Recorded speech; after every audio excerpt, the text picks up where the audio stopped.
Տեսանյութերի այս շարքը ներկայացնում է լաբորատոր սարքավորումներ ու նյութեր և դրանց կիրառմամբ լաբորատոր աշխատանքներ թվային գիրագիտություն և համակարգչային գիտություն, ֆիզիկա, քիմիա, աշխարհագրություն, կենսաբանություն առարկաներից։ Աշխատանքն իրականացվել է Համաշխարհային բանկի կրթության բարելավման ծրագրի լրացուցիչ ֆինանսավորում վարկային ծրագրի շրջանակներում, Կրթության, գիտության, մշակույթի և սպորտի նախարարության կրթական ծրագրերի կենտրոնի պատվերով, զանգահրատարակչության և Բարսարդ ընկերության հետ համագործակցությամբ։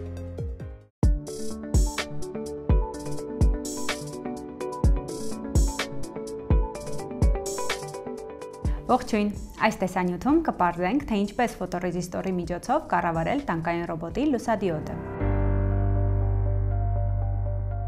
Փորձը սկսելու համար մեզ անհրաժեշտ են արդեն հավաքված տանկային ռոբոտ։ Այն օգտագործվում է ուսումնական նպատակով և հնարավորություն է տալիս ուսումնասիրել միկրոկառավարիչների ծրագրավորումը։ Տանկային ռոբոտը կարող է կատարել տարբեր գործառույթներ, որոնցից են խոչընդոտներից խուսափելը, հեռակառավարումը և այլն։ Այդ գործառույթները նաև կարող են ընդլայնվել արտաքին մոդուլների միջոցով։ LED մոդուլ, սա պարզ սարքավորում է, որն ունի լուսարձակող դիոդ։ Միացման լարեր։ USB մալուղ, նախատեսված է միկրոկառավարիչը համակարգչին միացնելու համար։ Համակարգիչ, անհրաժեշտ է ծրագրավորման համար։ Arduino IDE ծրագիր, ծրագրային ապահովում է, որն օգտագործվում է Arduino միկրոկառավարիչների ծրագրավորման համար։ Ապահովում է միջավայր, կոդ գրելու, խմբագրելու, կոմպիլյացիայի, բանաքաղության և կոդը միկրոկառավարիչի մեջ ներբեռնելու համար։ Թե ինչպես հավաքել տանկային ռոբոտը կամ տեղադրել Arduino IDE ծրագիրը կարող եք տեսնել տեսանյութի նկարագրության բաժնում հղման տեսքով։ Փորձի ընթացքում աշխատելու ենք տանկային ռոբոտի միկրոկառավարման տախտակի և սենսորների միացման վահանակի հետ։ Միկրոկառավարման տախտակը տանկային ռոբոտի հիմնական կառավարման բաղադրիչն է, որը պատասխանատու է ռոբոտի բոլոր գործողությունների կառավարման, ծրագրավորման և գործառականության համար։ Այն ծառայում է որպես ռոբոտի ուղեղ, որը միացնում է բոլոր բաղադրիչները և ապահովում դրանց աշխատանքը։ Միկրոկառավարման տախտակն ունի միկրոկառավարիչ, թվային և անալոգային մուտքեր, էներգիայի մատակարարման միացումներ և հաղորդակցության միջերեսներ։ Սենսորների միացման վահանակը տանկային ռոբոտի կարևոր բաղադրիչն է, որն ապահովում է միկրոկառավարիչի և սենսորների, շարժիչների կամ այլ համակարգերի միջև կապը։ Այն օգտագործվում է տարբեր սարքերի միացման և դրանց միջև հաղորդակցության ապահովման համար։ Սենսորների միացման վահանակն ունի անալոգային և թվային արտաքին փիներ, լարման միացումների էներգիայի մատակարարման արտաքին փիներ, հողանցման արտաքին փիներ, հաջորդական հաղորդակցության մուտքեր և ելքեր, APC 220 փիներ և վերագործարկման կոճակ։ Ֆոտոռեզիստորը հատուկ դիմադրություն է, որը պատրաստված է կիսահաղորդիչ նյութերից։ Մակերևույթը պատված է խոնավակայուն խեժով, որն ունի լուսահաղորդիչ ազդեցություն։ Զգայուն է շրջակա միջավայրի լույսի նկատմամբ։ Լույսի ինտենսիվությունը ազդում է ֆոտոռեզիստորի դիմադրության վրա։ Տանկային ռոբոտի հետ աշխատանքի ընթացքում անվտանգության կանոնների պահպանումը խիստ կարևոր է, քանի որ դրանք կարող են կանխարգելել ինչպես ֆիզիկական վնասները, այնպես էլ էլեկտրոնային սարքերի խափանումները։ Այդ իսկ պատճառով պետք է հետևել անվտանգության մի քանի կարևոր կանոնի։ Համոզվել, որ բոլոր միացումները ճիշտ են արված և միայն հետո միացնել էներգիայի աղբյուրը։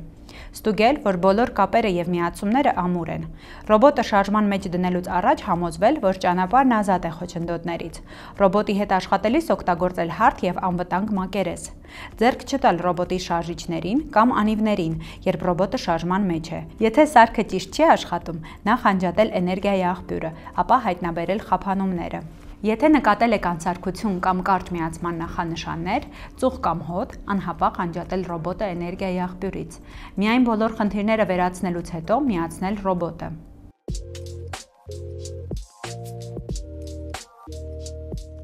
Այժմ հավաքենք միացման սխեման։ Նախ բացենք Arduino IDE ծրագիրը։ Յուրաքանչյուր նոր բացված ծրագիր կոչվում է Sketch։ Այն պահպանում ենք Save As տարբերակով։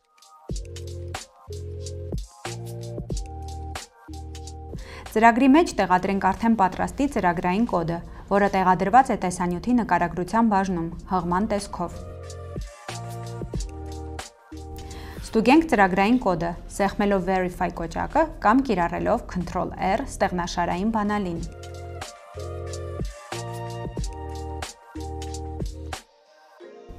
USB լարի միջոցով միացնենք միկրոկառավարիչը համակարգչին։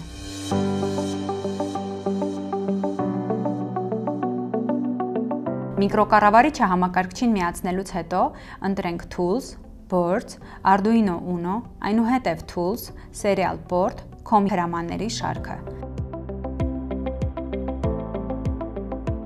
Ծրագիրը բեռնենք միկրոկառավարիչի մեջ, սեղմելով Upload կոճակը։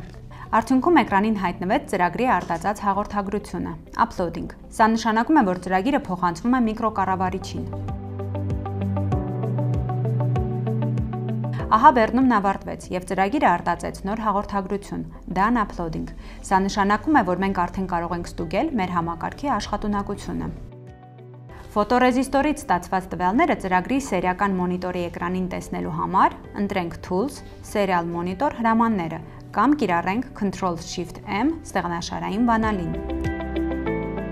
Երբ ֆոտոռեզիստորը ծածկում ենք ձեռքով կամ թղթով, ֆոտոռեզիստորի ցուցադրած արժեքը նվազում է, իսկ երբ ձեռքը կամ թուղթը հեռացնում ենք, մեծանում է։ Փորձենք համատեղել ֆոտոռեզիստորը LED մոդուլի հետ։ Դրա համար հավաքենք միացման սխեման։ LED մոդուլի S կոնտակտը միացման լարով ամրացնենք սենսորների միացման վահանակի թվային մուտքի 10-րդ արտաքին պինին։ V կոնտակտը լարման միացումների էներգիայի մատակարարման արտաքին պինին։ G կոնտակտը հողանցման արտաքին պինին։ Տեղադրենք արդեն պատրաստի ծրագրային երկրորդ կոդը, որը նույնպես ներկայացված է տեսանյութի նկարագրության բաժնում հղման տեսքով։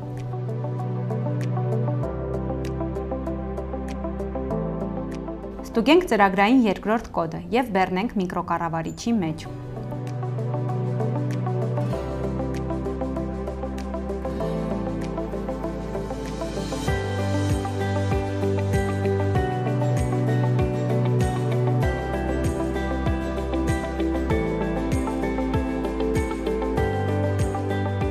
Փորձի արդյունքում տեսնում ենք, թե ինչպես է ֆոտոռեզիստորը կառավարում LED մոդուլի պայծառությունը։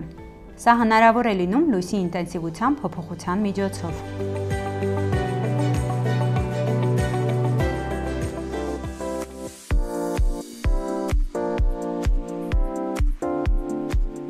Ֆոտոռեզիստորների կիրառմամբ տանկային ռոբոտը հնարավորություն կունենա հետևելու լույսի աղբյուրներին և ստանալու լույսի ինտենսիվության տվյալներ, որոնց հիման վրա կշարժվի դեպի լույսի առավել պայծառ աղբյուրը։ Արդյունքում կստանանք ռոբոտի կիրառման լայն հնարավորություններ։ Շնորհակալություն, մինչ նոր հանդիպում։